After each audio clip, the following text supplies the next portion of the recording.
discussion, opening up of that conversation of a summit that we held a year ago on digital publications. And so we're excited to share the findings of that event and to invite you all to share your experience as well in digital publishing. So the focus of the summit was on multimodal digital monographs. We focused on the scholarly content, that side of the equation.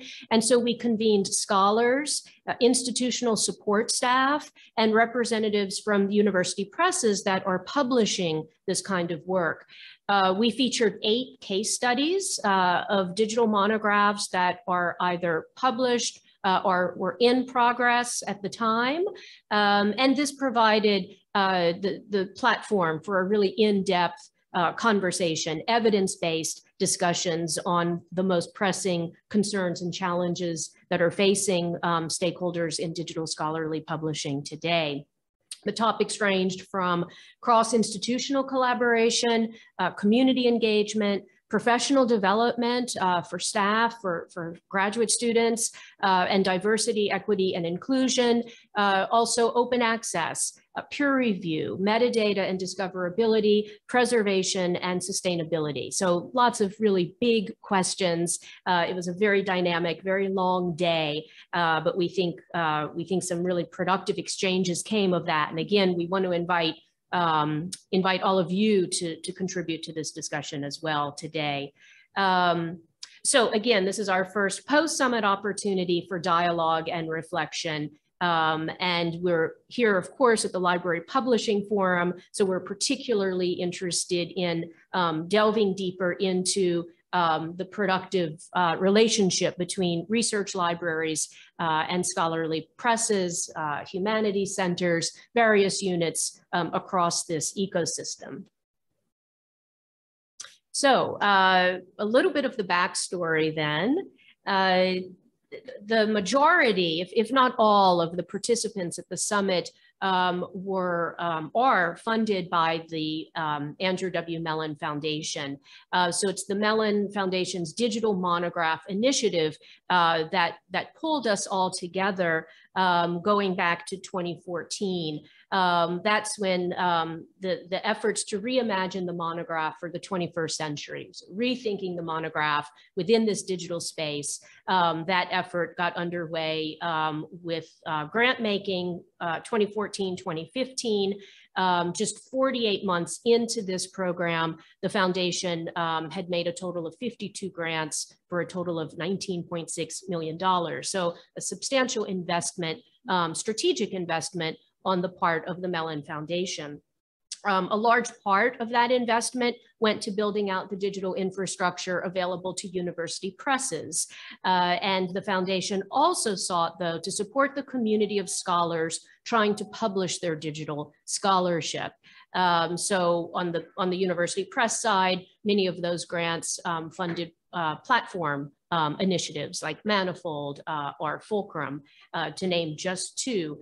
But there was this smaller cohort, those non-university presses who also wanted to support institutions that wanted to support their faculty who were eager to experiment with these new scholarly forms. And so this university-based model for faculty support could range from developmental editing on campus and design support to having folks in place like Sarah and myself managing this operation and also helping to place the work with suitable publishers. So serving as a liaison with stakeholders beyond the campus. So I'll tell you a little bit about Brown's initiative, and then Sarah will tell you about Emory's initiative. Just 2 of that original cohort, UConn and University of Illinois Urbana-Champaign were part of that initial grantee group of non-university presses. So at Brown, our digital publications initiative is anchored in the university library and the Office of the Dean of the Faculty. So that is the sort of support infrastructure for our program. We work with Brown faculty across the humanities, and our faculty are developing interactive, enhanced monographs, so long form scholarly work, and we currently have a portfolio now of 13 projects. So it has grown rapidly, and we've seen this increase in momentum among the faculty, and also, of course, among the next generation, graduate students and postdocs who are also actively involved in this work. And so in addition to supporting the faculty and experimenting with new scholarly forms, we also are working with the departments to make sure that this kind of digital publication receives the same critical attention as a print monograph would for the tenure and promotion cases. So we're also working toward validation and acceptance of this work. So that's another sort of signature of Brown's program.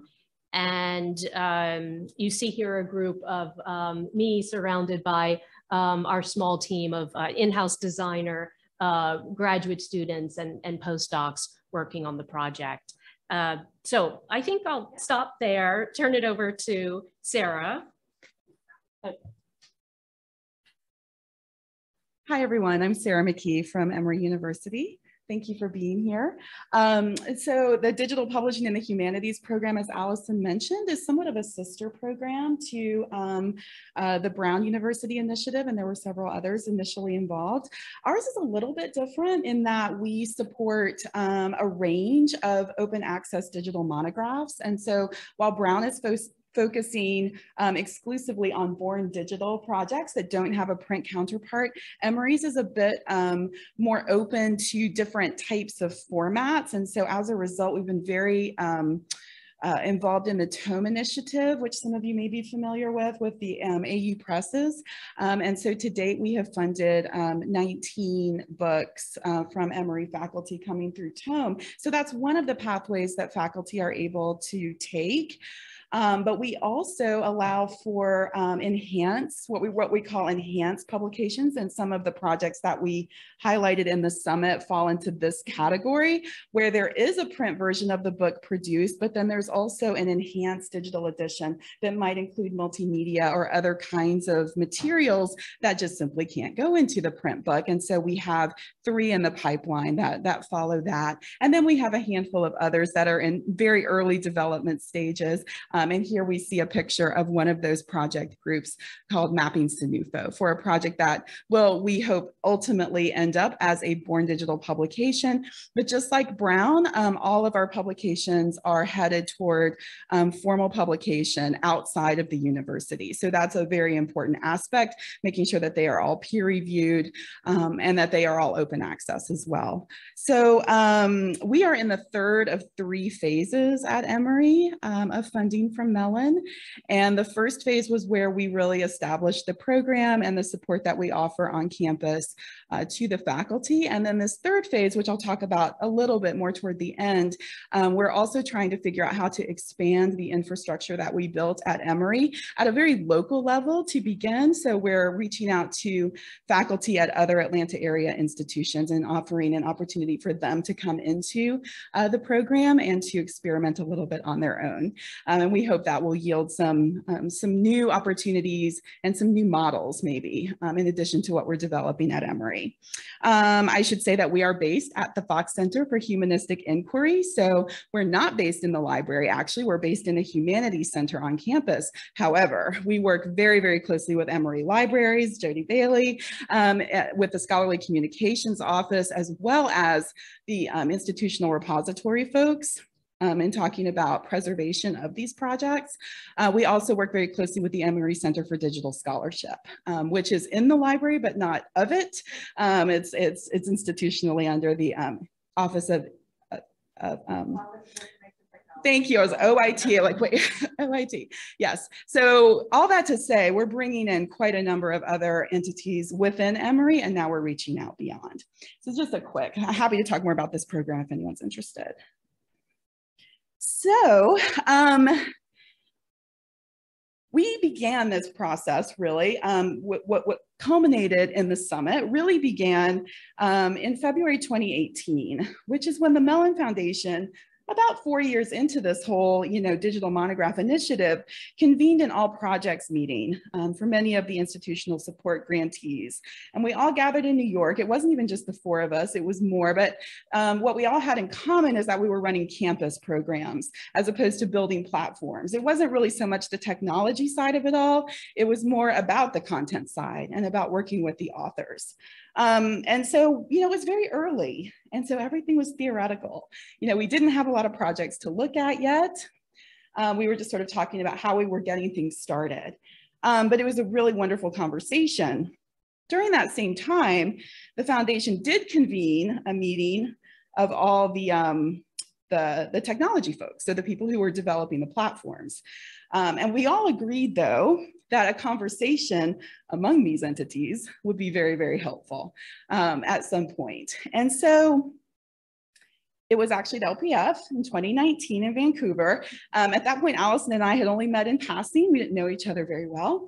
But our good friend Beth Fugit at the University of Washington Press suggested that we sit down and talk, because she'd had conversations with each one of us about what we were doing. She saw a lot of resonance, and Beth is usually here at LPF, which is why I want to give her a shout out. She's not here this year. So we did, and what was meant to be a very short coffee meetup turned into, a 3-hour conversation where we just realized there was a lot of resonance between what we were doing at Brown and Emory. And we really wanted to come back to this idea of expanding the conversation and talking to other people who were part of this initiative and kind of see, what we could learn from it. The other really important thing that we sort of talked about in our coffee meeting was that so much of the conversation is about things at the big structural level, right? When we talk about questions of preservation or metadata or open access, it's all kind of usually at a pretty high level. And that's all incredibly important, and we need to know all of that. But what Allison and I do is work with individual authors. And so we saw this opportunity to really focus on the content and to focus on the authors and to see how kind of all this plays out for them at that level, where I'm sure all of you interact with the faculty on your campus and where those questions arise, the confusion, how all of what we're talking about really comes down to them. So that was a big motivator for us to bring together this group of people. So the summit itself happened on April 23rd. It was originally supposed to happen in March 2020, but you can guess what happened there. So we moved it into an online forum.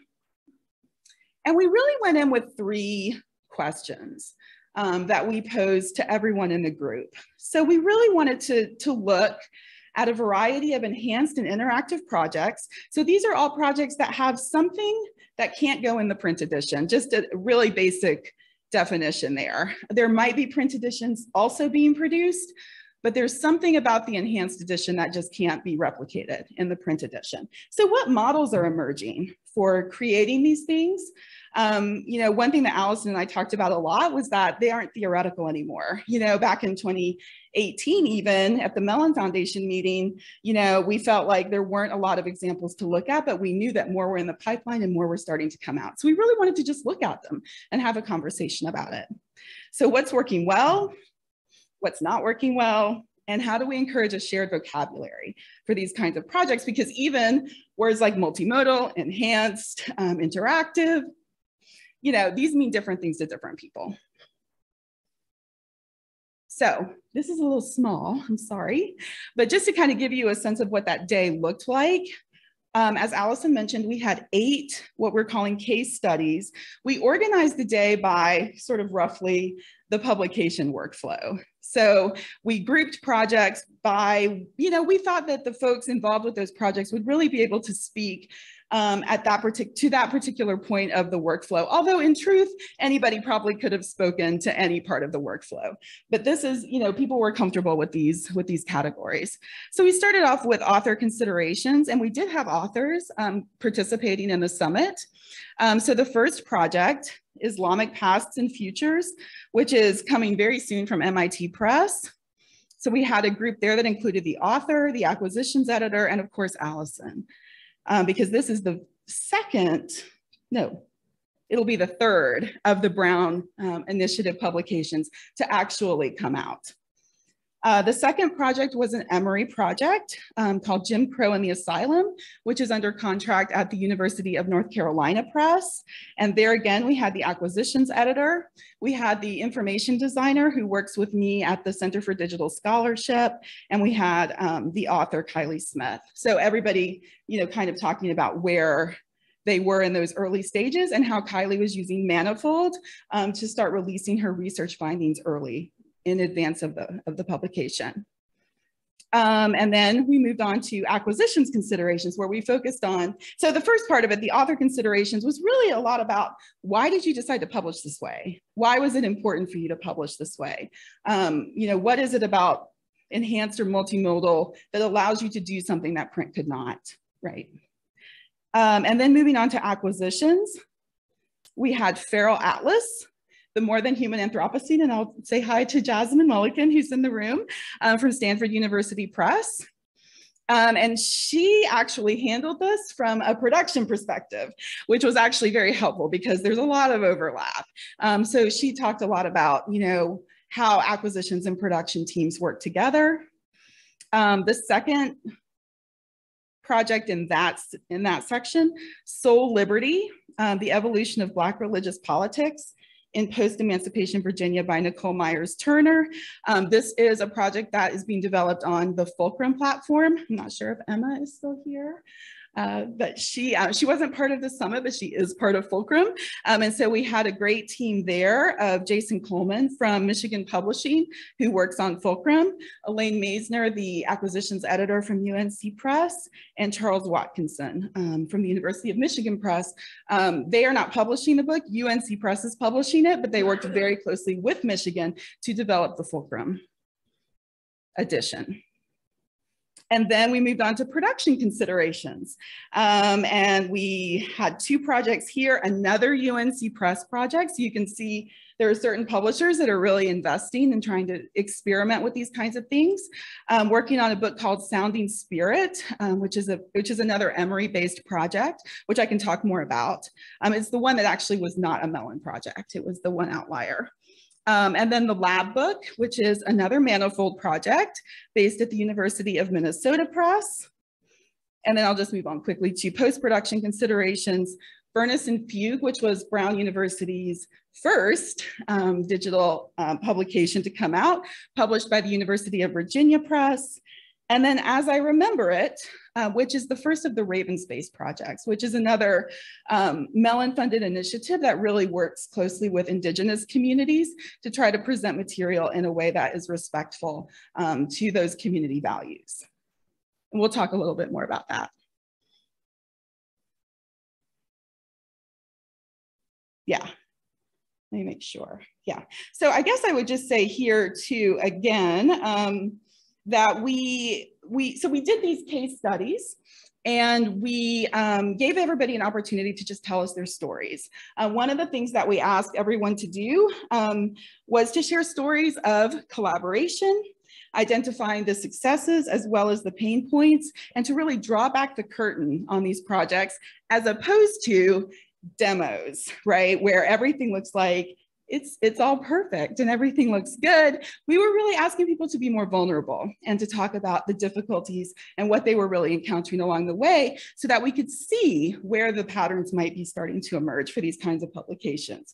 So our three subtitle themes of content, community, and collaboration and community really arose from that. Those were themes that were echoed throughout the day. And so that's where we'll let Allison pick up to talk a little bit about content. Yeah, it was a very honest day, I'd say, really frank, open conversation which everyone appreciated. And I think it helped that we weren't strangers. You know, we had collaborated. I mean, there were project teams, but also just, again, colleagues, you know, having met or presented together at conferences. I mean, there were some new interactions there, but it was a really friendly, welcoming group, everyone wanting to learn from each other. And I think that that appreciation that we are all still figuring this out really set the right tone for a very productive summit. And I think we're still in that place, very much so. But as Sarah mentioned, you know, that was the structure of the day. And there were these themes that arose. And what I'm going to do is just highlight some of the key takeaways. We go into much more detail in the white paper itself, but I just wanted to point out, I think, a few of the really important ideas and themes that came of this. And just as Sarah mentioned, we could have, going back to the structure of the day, we could have played musical chairs nonstop with the placement of projects under themes. The same here, content, collaboration, community. Those ideas bear upon all of the projects, all of the case studies. So we're going to start with content. We've got the Islamic Past and Futures, Jim Crow and the Asylum, and Soul Liberty. So a different clustering then, a different thematic approach to those case studies for the next 5 minutes or so, with some great quotes from the participants. So what emerged thinking about content? I think purpose and intentionality on the part of the authors, what they're choosing to write about and why, who they're trying to reach. So there were also a lot of audience and readership considerations tied directly to content. The union of content and form, particularly on display with the Islamic project at the top. How design is used to advance scholarly arguments, and illustrations, for example, not used merely as, you know, an image duplicating or representing an argument, but used to make that argument, and interactive elements as well. So the union of content and form was a key talking point. New ways of learning and of writing, certainly in all three cases here and in other works as well. There's an author's note to the reader about why the digital space was chosen for this particular content, and those are very revealing and informative messages, not just to the readers, but I think also to prospective authors, scholars who want to engage in these new scholarly forms, and reaching non-specialist audiences is certainly something that emerged as well across almost every project. As Sarah mentioned, all of the case studies are open access publications. And so they are university press publications, but open access. And so that automatically opens up the readership. And that is not lost on these authors who want to reach the non-specialists. And so they spoke about ways that they may be changing their writing style, or including additional resources that make entry into this content all the more easier. Iterative research and writing, again, very closely tied to new ways of learning and presenting one's research. So there too, reaching audiences sooner through an iterative or a phased release of content holds great potential. And that's something that came up as well. And Kylie Smith, the author of Jim Crow and the Asylum, commented how important it was that the book be accessible to and for the people who are part of the story. So again, I think this was a really an important takeaway that we all share really across projects. Collaboration. I'll start with the quote here from Susan Dorr at Minnesota. Everyone's been willing to try things and to try again when things don't work out. That's key. That empathy for one another is so important, really understanding that we're all learning together. That very much does capture this enterprise. And at the project level, so Furnace and Fugue, Feral Atlas from Stanford, the lab book. This is, digital publishing is very collaborative work, no question. And in these three cases in particular, not only are there the teams on the ground, the editorial, the production teams, but also teams of authors. These are, these aren't single authored monographic works in that very conventional sense. They are monographic in the sense that they are long form, but Furnace and Fugue had dozens of contributors, scholars, musicians, Feral Atlas, I believe over 100 collaborators of scholarly content. That's a lot to manage. I don't have the quote here, Jasmine, but it is in the white paper about your orchestra analogy, that it takes a very well-tuned orchestra of everyone coming together to make this happen. And the lab book. The lab book, I think, was really introduced, just the title alone, introduced a topic that ran through the whole day about the importance of thinking of what we're doing as lab work. So, analogous to the lab activity that happens in the STEM fields, but thinking of this as a humanities lab, a space to create, to innovate, to rethink how we do scholarship. And then the importance of communication. That was another important topic that emerged, I think, particularly around the lab book, but with any of these projects, making sure that there is clear lines of communication and understanding as people are, teams are sometimes working parallel on their different pieces of these projects. And then community. Quoting Beth Fugit here, we talk about connecting publications with audiences. We talk about marketing, promotion, dissemination, but sharing is another word that's very much in the spirit of what we're doing. And that certainly was the case across many of these projects, dealing with culturally sensitive material, wanting to prioritize community knowledge. So Sounding Spirit on African-American spirituals, songbooks, and working with practitioners of that tradition, bringing them in as editors. As I remember it, the Raven Space Project on Indigenous communities as co-producers of knowledge, again, not just writing about these communities or writing for communities, but bringing them into the process as much as possible. And so that raises questions, of course, of agency and access again. So I think I want to leave time for discussion. I'm going to hand it back over to Sarah.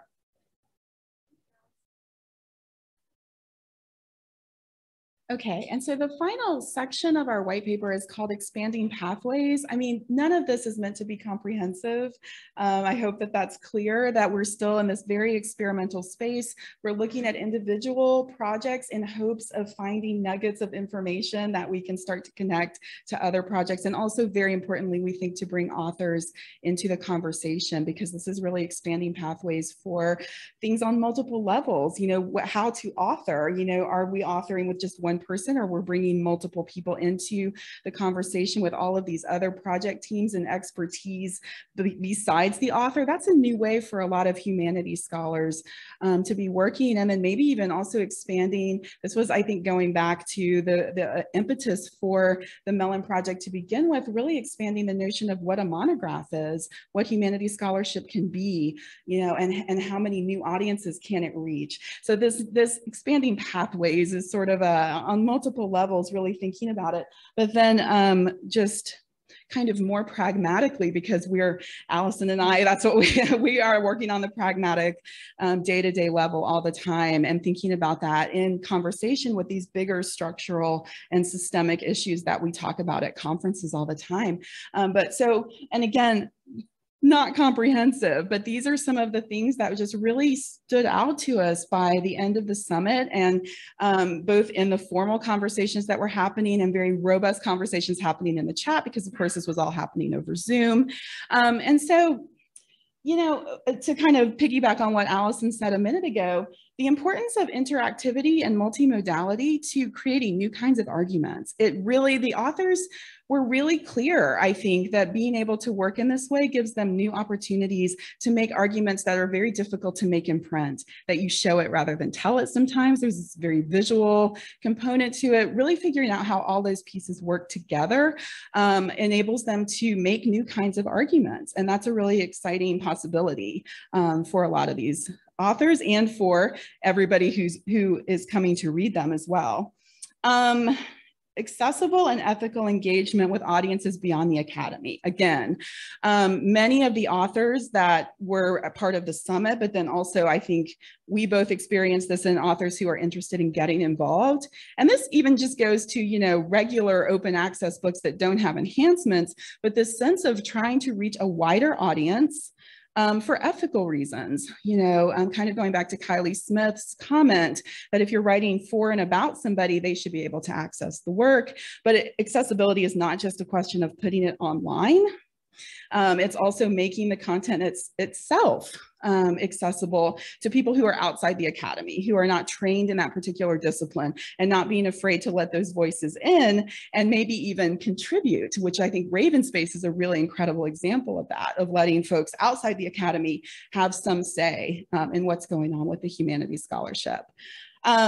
Collaboration, I mean, we know it's a word that we use constantly to the point that it probably starts to lose its meaning, but I can't emphasize to you enough how much the idea of collaboration came to the fore over and over again, and also this empathetic collaboration, this sort of kindness in working together, and being willing to communicate and talk to each other and figure things out in an experimental frame of mind, as opposed to expecting all of it to just fall magically into place, and really, you know, being harsh when things didn't work right. That openness was something that came up for every single project, and with all the different players trying to work together. And then this more capacious view of authorship, which I think I've already sort of touched on in other ways. But there were lots of concerns, and a lot of these are at that structural systemic level for sure.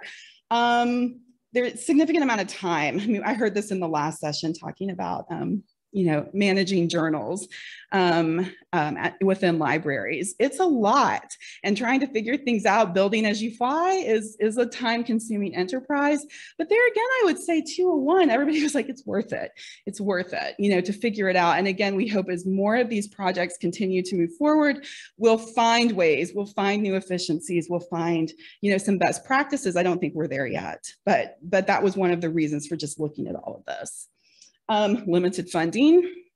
So we are painfully aware of how much the Mellon Foundation funding has promoted this work at a very small number of institutions. So, you know, the limited funding limits the number of people, the scholars who can be involved. And that's something that everybody was really concerned about, and trying to figure out, how do we make this equitable? How do we open this up, not just to more audiences, but to more authors at a variety of institutions?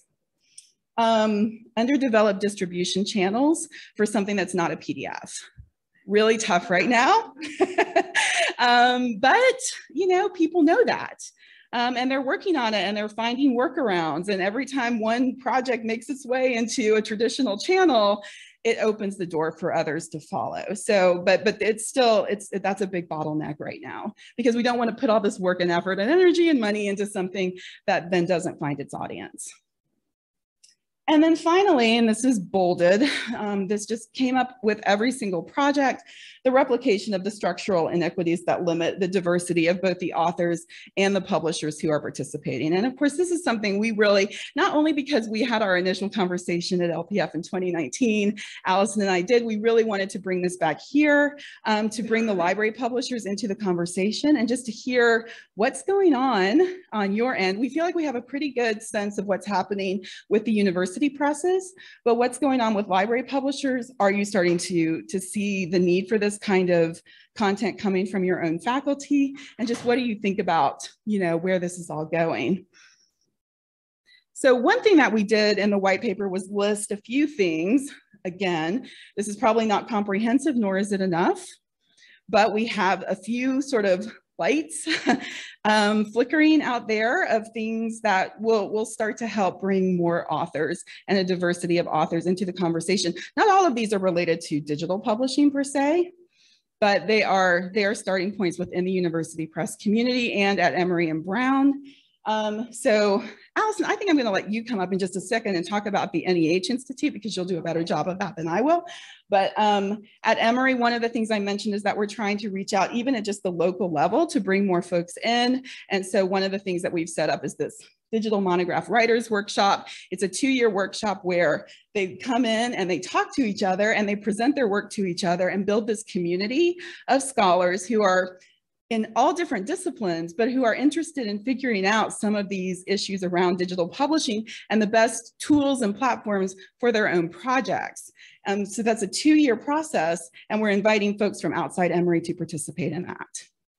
And then the Princeton University Press Global Equity Grants and Book Proposal Development Grants, which intentionally offer developmental editing grants for people, their first-time authors, who maybe don't have that kind of institutional support in their home institutions.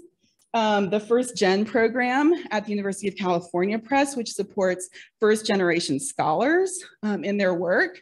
And again, I think provides developmental editing and other kinds of backup for them. And then the grant program for diverse voices at MIT, where they're actively looking to find underrepresented voices for their regular publishing program. So it's not like a special series, it's like finding underrepresented voices who have been left out of the conversation to kind of come into the regular publishing program, right? But do you want to say a little bit about your NEH Institute? Great. Very soon, in July, we will be welcoming 15 scholars from under-resourced institutions to Brown as an NEH Institute on born digital publishing resources and roadmaps. So as I mentioned, to date, Brown's initiative has focused exclusively on our own faculty. We want to change that. We want to open that up, expand the voices participating in this, in the practice of digital publishing. So this is a 3-week national training program. Again, it's a hybrid model. We've got an excellent faculty, 2 of them are in the room at least. And so we will have acquisitions editors at presses who are publishing this work. We'll have DH specialists, production specialists, and designers, authors of who have already done it, authors of born digital work. So we're putting together this this network, this support network for these 15 scholars, and we're going to be introducing. The idea is to demystify the process and also to present a more streamlined model for digital publications. And we've got, of the 15 scholars coming of that cohort, 60% are HBCU faculty. So this is a major commitment and priority on our part, and we just can't wait to welcome them and learn from them. Their projects are amazing, and we hope that this is just the beginning. So we see this institute as a model. We certainly want to repeat it on a regular basis, and we hope that other institutions will borrow this model and tweak it and continue these outreach efforts to make this much more inclusive. I knew you would do a better job with that than I. So we do want to now open it up for questions and really discussion. We have questions for you too. Yeah, and before we do that, we'll kind of turn it over, just thinking about what kinds of program or what kind of publications are coming through your library publishing programs. Are you seeing anything like this coming from your faculty? And then how are you responding to it, or how would you respond to it? Just some food for thought that we would be really grateful for your feedback and your thoughts about that. So before we do that, I think I'll just very quickly jump ahead to say that the launch of this white paper that we're doing, it'll be published on the PubPub platform, which we actually went with because nobody in the summit had used the PubPub platform. So we thought it was nice neutral ground. So we'll be using the PubPub platform to put the white paper out on June 15th. So we'll try to get that out to everybody in all the usual ways. It's currently being reviewed by all the participants to make sure we didn't say anything terribly wrong. And then I also just wanted to do a quick plug because I forgot to put it on the slide. Last year, we launched, Allison and I did, in collaboration with AU Presses, a web series called Adventures in Digital Publishing, Collaborations and Conversations. You see, we're real big on those words. But it's basically a similar format to what we did at the summit, where we're bringing together the author, always, the acquisitions editors, as much as the production team, marketing team, everybody who's been involved with the book. And we have 2 episodes that are complete. And then, our production kind of took a little hit this past year, but we're coming back in the fall for sure. But we have 2 recordings that you can go to and look at on the website. One is around Furnace and Fugue, the first Brown publication. And then the second is from Michigan, I Used to Love to Dream. It's the first, or we think it's the first peer-reviewed rap album published on the Fulcrum platform. So we have a whole conversation. The author is a part of that. So here again, we're just trying to find ways to bring more and more people into this conversation, to talk about it, to learn about it from all the different perspectives within the publishing workflow. That would be helpful. So just a quick plug there. But now I will go back to this and turn the microphone over. I think, do you want to sit over here and then we can just sort of, yeah, thank you. Hi.